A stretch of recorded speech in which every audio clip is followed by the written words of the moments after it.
अस्सलाम वालेकुम, आदाब, नमस्कार। परभनी न्यूज़ महानगर में आपके साथ शेख इफ्तिखार। जिंतूर शहर के बलसा रोड स्थित अहिल्याबाई नगर में रहने वाले बाला साहेब बापूराव डोंबे, इनके घर में घरगुती इस्तेमाल किया जाने वाला गैस सिलेंडर का विस्फोट हो जाने की घटना तारीख 20 अक्टूबर 2023 शाम 7 बजे के दरमियान हुई है। घरगुती गैस सिलेंडर की टांकी लीकेज हो जाने के कारण गैस सिलेंडर का बड़ा ब्लास्ट हुआ है। यहाँ इलाके के नागरिकों ने और जिंतूर नगर परिषद के अग्निशमक दल यानी दमकल विभाग की ओर से मेहनत करते हुए किसी तरह से भी इस बड़े पैमाने पर लगी आग को काबू करने में कामयाबी हासिल की गई है। लेकिन जब तक नगर पालिका की दमकल विभाग की गाड़ी आती है तब तक इनके घर में का रखा हुआ सामान पूरी तरह से जलकर खाक हो चुका था, जिसमें फ्रिज और अन्य सामग्री को देखते हुए बड़े पैमाने पर आर्थिक नुकसान हुआ है। खुशकिस्मती से कोई जानहानि नहीं हुई है।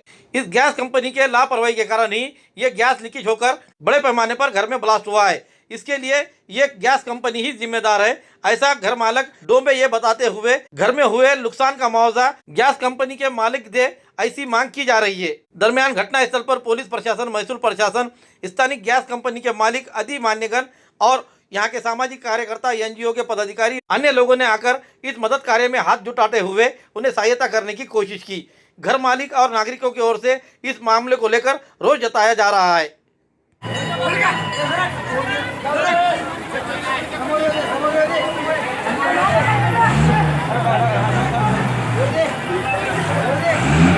Subscribe now and press the bell icon.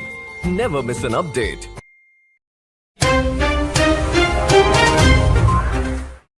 आज तारीख 20 अक्टूबर 2023 शुक्रवार के रोज परभनी शहर के स्वामी विवेकानंद नगर में स्वामी विवेकानंद नगर मित्र मंडल की ओर से परभनी के कार्य सम्राट विधायक डॉक्टर राहुल पाटिल इनके जन्मदिन के अवसर पर भव्य रक्तदान शिविर आयोजित किया गया। इस कार्यक्रम के आयोजक पिंटू पाटमासे और मित्र मंडल की ओर से विधायक डॉक्टर राहुल पाटिल इनका भव्य सत्कार किया गया। इस समय प्रमुख अतिथि के तौर पर डॉक्टर विवेक नवंदर, किशोर भाऊ रनेर, बाळराज तळेकर, विष्णु ढाळे आदि मान्यगण हाजिर थे। इस समय विधायक डॉक्टर राहुल पाटिल इन्होंने विशाल पाटमासे इस मासूम बच्चे का भी जन्मदिन केक काटते हुए मनाया है। कार्यक्रम के आयोजक पिंटू पाटमासे, राहुल वावधाने, गजानन बामने, गौरव गुंटेवार, दयानंद गजले, लखन काळे, नीलेश जमदाड़े, विलास गायकवाड़, इनके अलावा स्वामी विवेकानंद नगर मित्र मंडल के पदाधिकारी और इलाके के नागरिक बड़ी संख्या में हाजिर थे। वाढदिवसानिमित्त साहेबांनी जशाप्रमाणे आवाहन केलं होतं की गोरगरिबांची सेवा आपल्या हातून झाली पाहिजे, शेतकरी शेतमजूर यांचं काम आपल्या हातून झालं पाहिजे, अशाच प्रकारे माझा वाढदिवस साजरा करावा याचं साहेबाचं हे आव्हान पिंटू भाऊ पाटमासे व त्यांच्या सर्व मित्रपरिवारांनी स्वीकारून त्यांनी रक्तदान शिबिर घेऊन स्वामी विवेकानंद मित्र मंडळाच्या वतीनं या ठिकाणी चांगलं भव्य असं रक्तदान शिबिर या ठिकाणी आयोजित केलेलं आहे व साहेबांना या ठिकाणी भरभरून शुभेच्छा दिलेल्या आहेत। अशाच प्रकारचं काम पिंटू भाऊ पाटमासे व त्यांच्या सर्व मित्रपरिवाराकडून व्हावं हीच या ठिकाणी अपेक्षा व्यक्त करतो आणि त्यांना आणि परत एकदा त्यांच्या कामाला या ठिकाणी शुभेच्छा देतो। धन्यवाद। परभनी शहर के छत्रपति शिवाजी महाराज पुतले के इलाके में अनशन मैदान पर आज तारीख 20 अक्टूबर 2023 जमीन अधिकार आंदोलन की ओर से कर्मवीर दादा साहेब गायकवाड़ इनके 121वीं जयंती के अवसर पर गायरान धारकों ने गायरान जमीन पर उगाए हुए फसलों के धान और झाड़ कलेक्टर को दान करते हुए भूमि हक सत्याग्रह करते हुए इस समय विश्वनाथ गवारे, विश्वनाथ तोड़कर, कांग्रेड सुभाष लोमटे, गणपत भिसे, अप्पाराव मोरताटे, बाईजाबाई घोड़े, यशवंत मकरंद, संजीव दागड़े आदि के साथ गायरान धारक बड़ी संख्या में इस समय हाजिर थे। आज कर्मवीर दादासाहेब गायकवाड यांच्या 131व्या जयंतीनिमित्त गायरान कास्तकाऱ्यांचा भूमी हक्क सत्याग्रह आज आपण इथं साजरा करत आहोत आणि याच्या माध्यमातून आपण जिल्हाधिकाऱ्याला एक निवेदन देणार आहोत। त्या निवेदनामध्ये या गायरान धारकाने जे शेतात पीक पेरलेलं त्या पिकाचं आपण कलेक्टरला देऊन त्यांना सांगणार आहोत की आमच्या गायरानातलं पीक आहे, याच्या नोंदी घेऊन आमचे गायरान आमच्या नावचे केले पाहिजे। आंदोलनाच्या वतीनं कर्मवीर दादासाहेब गायकवाडच्या जयंती निमित्ताने भूमी हक्क सत्याग्रह हे महाराष्ट्रभर याचं आयोजन केलेलं आहे। त्याचा एक भाग म्हणून परभणी जिल्ह्यामध्ये आज कर्मवीर दादासाहेब गायकवाड जयंतीच्या निमित्तानं हे आंदोलन आम्ही करीत आहोत। हे आंदोलन करीत असताना सरकारनं गायरानधारकांना नोटिसा पाठवल्या की हायकोर्टाचा निकालाचा संदर्भ दिला मुंबईच्या आणि 2011च्या सुप्रीम कोर्टाच्या निकालाचा संदर्भ दिला, परंतु सरकारनं 2019च्या निकालाचा संदर्भ दिला नाही. 2019च्या निकालामध्ये असं लिहिलेलं आहे की ज्या माणसाच्या ताब्यामध्ये खाजगी जमीन 12 वर्षे असेल त्याला मालकी दिली पाहिजे, ज्या माणसाच्या ताब्यामध्ये सरकारी जमीन ती 32 वर्षे असेल त्याला मालकी दिली पाहिजे. परंतु त्या सुप्रीम कोर्टाच्या निकालाचा हवाला सरकारनं नोटिसामध्ये दिली नाही आणि सरकारनं 2019चा सुप्रीम कोर्टाच्या निकालाची अंमलबजावणी करावी ही एक मागणी या निमित्तानं आमची आहे. त्याचबरोबर 28 नोव्हेंबर 1991च्या जमिनीच्या बाबतीमध्ये जो सरकारनं GR काढला आहे त्या GRमध्ये 1990च्या अगोदर 14 एप्रिल 1990च्या अगोदर ज्याच्या जमिनी ताब्यामध्ये असतील त्यांना जमिनीचा सातबारा द्याव्या अशा पद्धतीचा सरकारचा GR आहे. परंतु 75चा पुरावा असताना, 85चा पुरावा असताना, 80चा पुरावा असताना सरकारने जमिनी दिल्या नाहीत. अजूनही आमचे सर्व भूमिहीन बांधव, दलित मागासवर्गीय बांधव शेतजमिनीवर अजूनही ताबा ठेवून आहेत आणि आम्ही ताबा ठेवून आहोत हे पीक दाखवण्यासाठी आम्ही त्या शेतातलं पीक कलेक्टरला या ठिकाणी दाखवायला या ठिकाणी आणलेलं आहे. त्याच्यात कापसाचे झाडं आहेत, त्याच्यात तुरीचे झाडं आहेत, त्याच्यात ज्वारीचे झाडं आहेत, त्याच्यामध्ये सोयाबीनचे झाडं आहेत. हे कलेक्टरला आम्ही दाखवणार आहोत. आम्ही 40 वर्षापासून जमिनीचा ताबा करून आहोत, परंतु कायदेशीररित्या तुम्ही आम्हाला जमिनीचा सातबारा दिले नाहीत म्हणून हा सत्याग्रह आहे. एवढ्या वर्ष न थांबता हे आंदोलन महाराष्ट्रभर व्यापक होणार आहे. खूबसूरती का राज डॉक्टर हाशमी के पास, बालों का झड़ना, चेहरे के दाग व धब्बे, दीगर समस्याओं का इलाज हमारे पास. हमारे अपने बनाए हुए प्रोडक्ट्स 100% नेचुरल, कुदरती तौर पर इलाज बगैर किसी साइड इफेक्ट के साथ पूरी तरह से कुदरती व खालिश प्रोडक्ट्स आपके सामने बनाए जाएंगे. हमारे खुद के बनाए हुए प्रोडक्ट शिकाकाई, रीठा, आंवला, मेथी, गुड़हल के फूल, भिंगरा, एलोवेरा के जरिए हर्बल ऑयल वो हर्बल शैम्पू बालों का झड़ना व डैंड्रफ को खत्म करने के साथ सर की खुजली को खत्म करे. पतले बालों का इलाज फायदेमंद है, साथ ही बालों को लंबा, घना और खूबसूरत बनाए. चेहरे के दाग धब्बे, कील, मुहासे, रूखी त्वचा वो चेहरे की झुर्रियां खत्म करे, साथ ही चेहरे को खूबसूरत बनाता है. खूबसूरती का राज डॉक्टर हाशमी के पास. हमारे पास ऑयल मशीन है जिससे हम आपकी लाए गए खोपरा, कलौंजी, बादाम व अन्य सामग्री का तेल निकाल कर देंगे आपके सामने. एड्रेस डॉक्टर हाशमी मिनाज, खान साहब बिल्डिंग के पीछे, दरगाह रोड, परभनी. 8421522947, 8669131304. मिलने का समय सुबह 9 बजे से दोपहर 2 बजे तक और शाम 5 बजे से रात 9 बजे तक. लोक सेवकों को राज्य में आम नागरिकों के निर्धारित समय सीमा के भीतर सेवाएं प्रदान करनी चाहिए और सेवा का अधिकार अधिनियम को लागू करना चाहिए.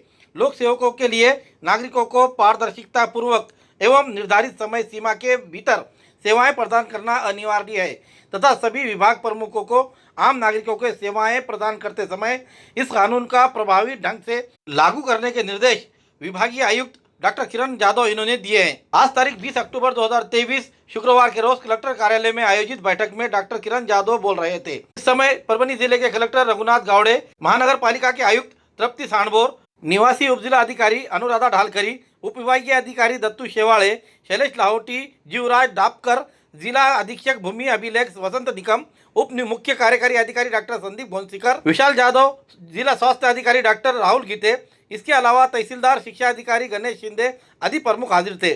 परभनी जिले में लोक सेवा द्वारा प्रदान किए जाने वाली 93% सेवाएं की स्थिति संतोषजनक है, जिसमें महाराष्ट्र लोक सेवा अधिकार अधिनियम 2015 के तहत परभनी जिले में 32 सरकारी विभागों के माध्यम से नागरिकों को 506 सेवाएं प्रदान की जाती है. वर्ष 2023-24 में 17 अक्टूबर 2023 तक कुल 2,29,959 आवेदन प्राप्त हुए हैं, जिनमें से 2,14,571 आवेदनों का निराकरण किया जा चुका है तथा 15,227 आवेदन लंबित है. आवेदन प्रकरण निपटान दर 93% है. ये बिल ऑफ राइट्स के तहत लंबित प्रतिशत से कम है. इसलिए कमिश्नर डॉक्टर किरण जादव इन्होंने जिला व्यवस्था को बधाई दी है. आयुक्त डॉक्टर इन्होंने इस प्रदर्शन को और अधिक बढ़ाने का प्रयास करने की आग्रह किया गया है. किरण जादव द्वारा राज्य के नागरिकों को पारदर्शी और कुशल सार्वजनिक सेवाएं प्रदान करने के उद्देश्य से सरकार ने महाराष्ट्र लोक सेवा अधिकार अधिनियम 2015 को पूरी तरह से लागू किया है. इस अधिनियम के माध्यम से नागरिकों को निर्धारित अवधि के भीतर सार्वजनिक सेवाएं प्रदान करने का प्रावधान किया गया है. आयोग का कहना है, आपली सेवा आपले कर्तव्य, ये घोषवाक्य रहते हुए इसी के अनुसार आम नागरिकों की सेवाएं प्रदान करना हमारा कर्तव्य है. साथ ही अधिसूचनाएं सेवाओं को ऑनलाइन कर दिया गया है, जिसका लाभ नागरिकों को मिल रहा है. इस कानून के माध्यम से प्रशासन को अधिक पारदर्शी और गतिशील बनाने की मदद मिल रही है। इसके लिए आम जनता को निर्धारित समय सीमा के भीतर की सेवाएं उपलब्ध कराना आवश्यक है। सेवा का अधिकार कानून के समय सीमा के भीतर काम नहीं करने वाले अधिकारियों के लिए सजा का भी प्रावधान है। इसमें डॉक्टर इन्होंने बताया है कि कानून में 500 से लेकर 5,000 रुपये तक का जुर्माना का प्रावधान किया गया है। इस मौके पर जादव इन्होंने कहा, नागरिकों को सरकारी वेबसाइट से ऑनलाइन आवेदन करने की सुविधा प्रदान की गई है। डिजिटल प्रक्रिया के कारण बायोमेट्रिक विधि द्वारा डिजिटल हस्ताक्षर के विभिन्न दस्तावेज प्राप्त करना संभव है। जानबूझकर गलत जानकारी देने, गलत दस्तावेज देने आदि दोषी पाए जाने वालों के खिलाफ कार्रवाई करने का भी प्रावधान है। कार्यालय में प्रत्येक विभाग द्वारा प्रदान की जाने वाली सेवाएं और विस्तृत जानकारी वाला बोर्ड लगाना अनिवार्य है। सेवा में देरी या बिना कारण सेवा से इनकार करने की स्थिति में नागरिक प्रथम अपील उच्च प्राधिकारी के दूसरी अपील और आयोग तीसरी अपील दायर कर सकता है। नागरिकों को त्वरित सेवा उपलब्ध कराने के लिए सभी विभाग कार्रवाई करे, ऐसा आए हुए विभागीय आयुक्त डॉक्टर किरण जादव इन्होंने निर्देश दिए हैं। इस समय जिले के रुके हुए प्रलंबित मामलों को लेकर निवासी उप जिला कलेक्टर श्रीमती अनुराधा ढालकरी इन्होंने प्रास्ताविक से जानकारी दी। पुरानी बीमारियों की शर्तिया इलाज, घुटने के दर्द, शुगर, बवासीर, गुर्दे की पथरी, सफेद दाग, हार्ट अटैक, अस्थमा, एलर्जी, दाग कोड़ की बीमारी, गांठियों से पीड़ित अन्य बीमारियों से परेशान हो तो इलाज के लिए तुरंत संपर्क करें। डॉक्टर गोविंद कामटे, आयुर्वेदिक विद्या विशारद, बालाजी आयुर्वेदिक प्राकृतिक चिकित्सा केंद्र, शाखा नंबर 1, उघड़ा महादेव इलाका, महात्मा बसवेश्वर चौक, कारेगांव रोड, परभनी। सुबह 8 बजे से रात 10 बजे तक। संपर्क 9921691008।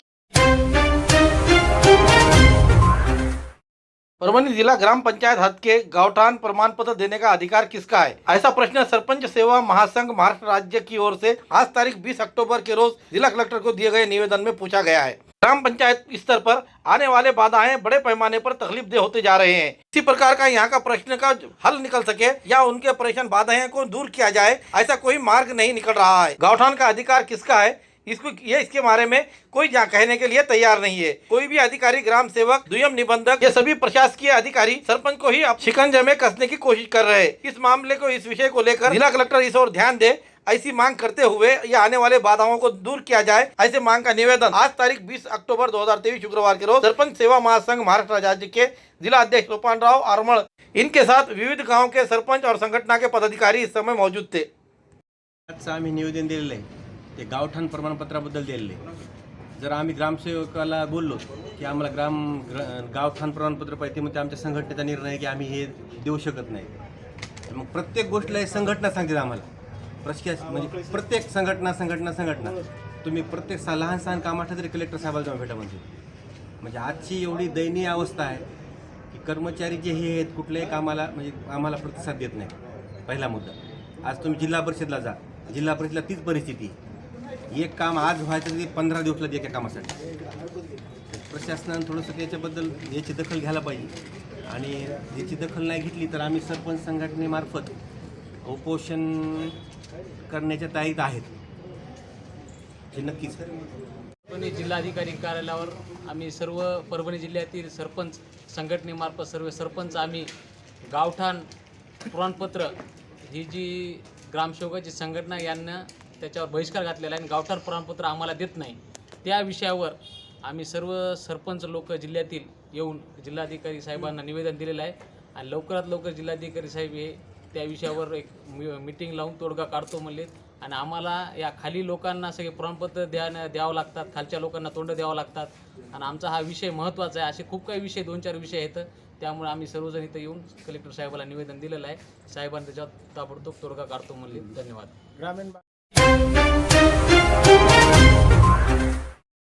परभनी शहर के साकला प्लॉट इलाके में तारीख 20 अक्टूबर 2023 शुक्रवार के सुबह 3 बजे के दरमियान अचानक एक घर को आग लगी। देखते ही देखते 5 घर इस आग के काबू में आ गए और चपेट में आ जाने के कारण इन 5 घरों में बड़े पैमाने पर नुकसान हुआ है। बताया जा रहा है कि एक घर में सोने के रखे हुए आभूषण और संसार उपयोगी पूरे सामान जलकर खाक हो चुके हैं।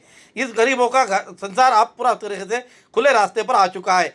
उनकी अपेक्षा है कि यहाँ के तहसीलदार आकर उनकी ये मायने को करते हुए शासन की ओर से कुछ अनुदान मिल जाए और उनका घर फिर से दोबारा बन जाए, ये उम्मीद लगाई बैठी है। इस घटना की मिली जानकारी यह है कि परभनी शहर के साकला फ्लैट यहाँ पर घरों को आग लगी है। ऐसी जानकारी परभनी के पुलिस कंट्रोल ऑफिस से महानगर पालिका के दमकल विभाग को दी गई। शुरू में एक घर को आग लगी थी, देखते ही देखते इस आग ने अपने चपेट में 4 घरों को और ले लिया। तकरीबन 5 घरों को यह आग बड़े पैमाने पर लग गई, जिसके कारण इन चारों घरों के घर वालों को पूरी तरीके से अपने घर से बाहर खाली अपने आप को बचाते हुए निकलते हुए नजर आए, जिसके वजह से जानहानि बड़े पैमाने पर टली है। इस आग को काबू करने के लिए महानगर पालिका के दमकल विभाग के दीपक कानोड़े, फायरमैन उमेश कदम, अक्षय पांडरे, वसीम अखिल अहमद, संतोष मुद्दीराज, पंडरी कालानी, इनके पथक ने आकर घटनास्थल पर पहुंचकर इस आग को काबू में किया। इस आग में बालमणि मोहन शिंदे, इनका घर जलकर खाक हुआ है। शिंदे इनके घर पर उनके बच्ची की शादी की तैयारियां चल रही थी। उन शादी के सामग्री के साथ साथ नकदी रकम और सोने के आभूषण भी लाए हुए थे। इस आग ने किसी को भी नहीं बख्शा, सभी जलकर खाक हुआ है। उसी तरह वैजनाथ सोनोने, इनके घर को भी आग लगी है। इसके अलावा 2 टू व्हीलर गाड़ियां जो नए थे वो भी जलकर खाक हुए हैं। गौड़न मुंजाजी वैद्य, इनका घर भी इस आग के चपेट में आ चुका है। रात में आँच लग गई, मालूम नहीं, हम भागने में से परेशान थे। बच्चों की चीज़ा वीज़ा पैसे वैसे सब हमारा सामान जल गया। हमारा कोई कमाने वाला कुछ नहीं, हम औरता छे सब यहाँ पे, हमारा कोई मदद करने वाला भी नहीं है। हमारा सब जल गया, कुछ नहीं रहा। एक आंग पे की साड़ी रही खाली, सब कुछ भी मोल मजूर करके खाने वाले हम। सामान जळालं आमचं, कशामुळं? ते शॉर्ट सर्किट झाले आणि माझ्या 4-5व्या नंबरच्या बहिणीचं लग्न होतं। सगळं सामान जमा करून ठेवलेलं होतं, पैसे होते, काही दागिने होते, सोनं होतं, सगळं सामान जळालं त्याच्यामध्ये। माझी आईच आहे, आम्हाला भाऊ नाही आहे, वडील नाही आहे, कसं करायचं आता आम्ही? सगळं जळून गेलं आमचं, सगळं राख झाले सगळं। आता काय असतं? मागणी काय नाही, आमचं सगळं करून द्यावं सरकारने, अजून काय नाही पाहिजे आम्हाला। आमचं घर तयार करून द्या म्हणा, थोडंसं आम्हाला मदत करा, तेवढंच पाहिजे। कारण आम्हाला भाऊ नाही, वडील नाही, कोण करतील? माझी माय भांडे घासतील लोकांच्या घरी, बहिणी 2-3 सासरी गेलेले, तर आता आम्ही लहान्या बहिणीचं कसं करावं लग्न? आणि सासर ते सासरच असते, कोण मदत करणारे? आमचे नवरे करतात का आमचे सासरचे लोक करतील? कोण करत नाही, कोण कोणाचं नसते।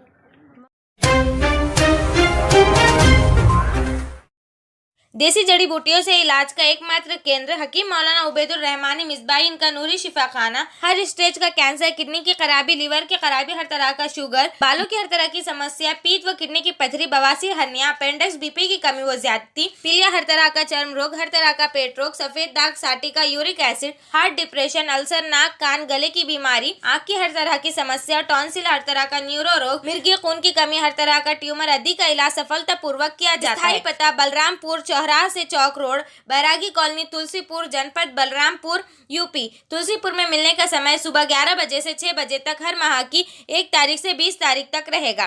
परभनी में मिलने का समय सुबह 10 बजे से रात 10 बजे तक हर महीने के आखिरी हफ्ता 23 तारीख से 30 तारीख तक रहेगा। परभनी का पता दरगाह रोड, आजम चौक से आगे, तवक्कल मेडिकल के करीब, परभनी, महाराष्ट्र। अधिक जानकारी के लिए मोबाइल पर संपर्क करें। Mobile number 9793041936, 9175546259। जिंतूर तहसील के बोरी गांव में नागरिकों की ओर से बोरी को तहसील का दर्जा दिया जाए, इस मांग को लेकर आंदोलन शुरू किया गया है। बोरी तहसील कृति समिति की स्थापना की गई है। बोरी के आजू बाजू के 70 से 80 गांव इस जगह में आने के कारण और इसी तरह से यहाँ की लोग बस्ती बढ़ जाने से और उसी के साथ साथ जो तहसील के लिए मुहैया होना चाहिए वो सिर्फ चीज़ें जैसा सहकारी बैंक, अस्पताल, सरकारी ऑफिसेज, की बिजली व्यवस्था का केंद्र, उसी के साथ अन्य सुविधाएं देखिए यहाँ बड़े पैमाने पर है। लोक संख्या के दृष्टि से इस गांव को जिले में बड़े पैमाने पर गांव को 70 से 80 गांव जुड़ जाने के कारण बड़ी संख्या लोक संख्या इस गांव में होने की वजह से इसे तहसील का दर्जा दिया जाए, ऐसी मांग ग्रामवासियों की ओर से की जा रही है। इसके लिए वो महसूल मंत्री और राज्य सरकार को निवेदन देकर मांग कर रहे हैं कि इस मांग पर जल्द से जल्द निर्णय नहीं लिया गया तो आने वाले दिनों में बोरी तहसील के निर्माण के लिए बड़े पैमाने पर जन आंदोलन छेड़ा जाएगा, ऐसा इशारा ग्रामवासियों की ओर से दिया गया है। 70 ते 80 गावातली मागणी होती की बोरी हा तालुका व्हावा। पाहिलं तर औंढा आणि सेलू तालुक्याची निर्मिती ज्यावेळेस झाली त्याच वेळेस आपल्या जिंतूर तालुक्याची आपल्या बोरी तालुक्याची निर्मिती होणं अपेक्षित होतं, पण काही कारणास्तव आपल्या बोरी तालुका झाला नाही। परंतु ही माझी मागणी आम्ही सतत लावून धरलेली आहे। शासनाने आज तरी ही मागणी पूर्ण करावी व आम्हा बोरी परिसरातील जनतेला न्याय द्यावा अशी आम्ही मागणी करतो। तालुक्याची निर्मिती यासाठी करावी की आम्हाला काही गावं अशी आहेत की त्या गावाला तालुक्याला जिंतूर तालुका असताना 30 किलोमीटर जावं लागतं. परंतु बोरी जर तालुका झाला तर अवघ्या 10 ते 15 किलोमीटरमध्ये सर्व गावं ह्या गावाला येऊ शकतात. बोरी या ठिकाणी आरोग्याच्या दृष्टिकोनातून जर विचार केला तर आरोग्याच्या दृष्टिकोनातून आम्हाला जिंतूरला जावं लागतं आरोग्य सुविधा मिळण्यासाठी. परंतु बोरी जर तालुका झाला तर अवघ्या 10 ते 15 किलोमीटरमध्ये आम्ही मोठं आरोग्य केंद्र गाठू शकतो. या दृष्टिकोनातून शासनानं आमचा विचार करावा व बोरीला तालुक्याचा दर्जा देऊन आम्हा जनतेला सहकार्य करावं ही विनंती.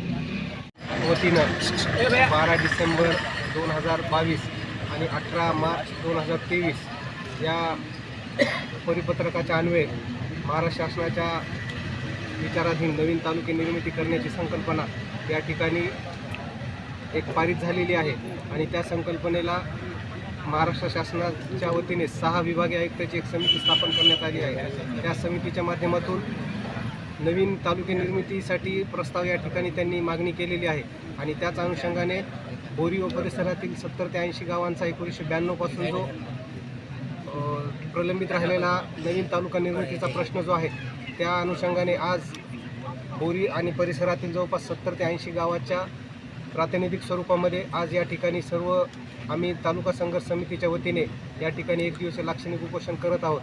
सर्वपक्षीय समिती या ठिकाणी स्थापन करून येणाऱ्या काळामध्ये माननीय विभागीय आयुक्त असतील, जिल्हाधिकारी असतील, सर्वपक्षीय आमदार, खासदार, त्यानंतर आपले सर्व पालकमंत्री, महसूल मंत्री, उपमुख्यमंत्री, मुख्यमंत्र्यापर्यंत ही सर्व तालुकास्तरीय समिती त्या ठिकाणी भेटून बोरी तालुका निर्मिती व्हावा यासाठी आम्ही सर्वजण प्रयत्न करणार आहोत. बोरी तालुका निर्मितीसाठी 70 ते 80 गावामधून सर्व खेड्यापाड्याचे लोक बोरीचे ठिकाणी जिजाऊ चौकामध्ये उपोषणाला बसलेले आहेत. समिती स्थापन झाली 3 दिवसापूर्वी. आम्ही काल तहसीलला पण निवेदन दिलं आणि मला त्या समितीमध्ये महिलांचं प्रतिनिधित्व करण्यासाठी माझीही याच्यात निवड झालेली आहे. मी महिलांच्या प्रतिनिधीबद्दल माझी निवड झाल्याबद्दल मी महिलांच्याच विषयावर बोललेलं ठीक राहील असं मला वाटतं. कारण तालुका जर झाला तर महिलांचे बरेच काही प्रश्न सुटतील. कारण आता आमच्या सर्वच लोकांनी सांगितलं, कालपासून आम्ही पण सांगतो, निवेदनात पण सांगितलेले आमच्याकडे काय काय बोरीत सुविधा आहेत आणि काय तालुक्याला ज्या जे काही ऑफिस येतील त्या ऑफिससाठी आम्ही कुठं लोक कमी पडणार नाही. आमच्या गावामध्ये जमीन आहे, लोकसंख्या आहे, आमच्या 70 ते 80 गावाचा पाठिंबा आहे. परंतु महिलांच्या ह्या अडचणी जे आहेत तर महिलांचं प्रतिनिधित्व करताना महिलांविषयी बोलणं गरजेचं आहे. कारण महिलांना भरपूर अडचणी असतात. कारण आता काही लोक महिलांच्या निराधारांची पगार बंद होती, त्या बाईला एसटीचं तिकीट अर्ध आहे पण जायचं कुठं जायचं समजत नाही. माझी जर पगार करायची म्हणलं त्या बाईला कुठं जाऊ, कोणाला सोबत घेऊ, हे असा प्रश्न मनात येतो. तर इथं जर बोरी तहसीलचं ऑफिस आलं तर माझी मायबाबडी कोणी 5 किलोमीटरवर आहे, कोणी 10 किलोमीटर आहे, कोणी 7 किलोमीटर आहेत, अशी 70-80 गावं आमचे छोटे मोठे आहेत. तर ह्या बायांना सहज आमच्या बोरीमध्ये येऊन तहसीलदारांची भेट घेता येईल आणि त्यांना त्यांच्या पगारीबद्दल बोलता येईल. एखादीचं राशनदाराकडं जर काही त्याची तक्रार असली तर ती त्याची नायब तहसीलदारकडं, पुरवठ्याकडं तिच्या राशनबद्दल चौकशी करत जाऊन. दुसरी असेल माहिती, काही उत्पन्नाचा दाखला मिळायचा असेल तर तहसीलदारांचं उत्पन्न म्हणलं की त्यांना तहसीलदारकडे जायचं म्हणलं की एकट्या बाईला जायचं तर खूप अडचणी घरातून निर्माण होतात. कारण बाईचं जातीचा जन्म म्हणजे फार अवघड आहे, कठीण आहे. कारण बाईला स्वातंत्र्य मिळालं असं म्हणतो, पण स्वातंत्र्य मिळालं तरी पण बाईवर जबाबदारी फार असते. कारण बाईला जरी जायचं म्हणलं इच्छा असली तरी बी दूध झाकलं का, दूध झाकलं तर दही झाकलं नाही, दही झाकलं तर ताक झाकलं नाही, सगळं काही झालं तर पोरगं जेवायला आलं नाही, पोरगं नाही जेवलं तर नवरा आला नाही, नवरा जर आला तर दारू पिऊन आला तर कसा आला, काय आला, कुठं गेली, काय गेली, या सगळ्या अनेक प्रश्नाला तिला उत्तर द्यावं लागतं. आणि आपण जर असं 25-30 किलोमीटर अंतरावर तालुक्याला गेलो तर तिला हे शक्य होणार नाही. म्हणून बोरी तालुका गरजेचा आम्हाला वाटला आणि आज आमच्या इथे आम्ही महिलांना अजून काही सक्रिय केलं नाही, पण असं काही चित्र निर्माण होईल पाहिजे. हमारे न्यूज़ को लाइक करें, शेयर करें, कमेंट्स करें और अब तक हमारा चैनल सब्सक्राइब नहीं किया है तो सब्सक्राइब जरूर करें और बेल आइकन का बटन जरूर दबाएं ताकि हमारी ली हुई न्यूज़ आपको सबसे पहले पहुंच सके। Subscribe now and press the bell icon. Never miss an update.